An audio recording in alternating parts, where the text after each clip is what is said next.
Aksi pencurian kendaraan bermotor kembali terjadi di Kabupaten Ogan Ilir. Dalam satu malam, kawanan pencuri menyasar dua lokasi berbeda di Kelurahan Tanjung Raja Timur, Kecamatan Tanjung Raja, dan berhasil membawa kabur 4 unit sepeda motor. Polisi kini masih melakukan penyelidikan untuk mengungkap para pelaku. Dalam aksinya, kawanan pencuri yang diduga berjumlah 3 orang berhasil membawa kabur 3 unit sepeda motor yang tersimpan di sebuah rumah bedeng. Tidak hanya di lokasi tersebut, pada malam yang sama, pencurian juga terjadi di Jalan Gria Makmur Jaya 7, Kelurahan Tanjung Raja Timur.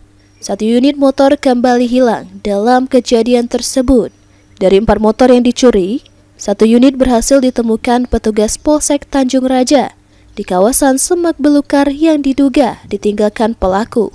Kapolsek Tanjung Raja AKP Sondi Fraguna mengatakan, pihaknya masih melakukan penyelidikan dengan mengumpulkan barang bukti dan memeriksa sejumlah saksi. Ahmad Romawi, PAL TV.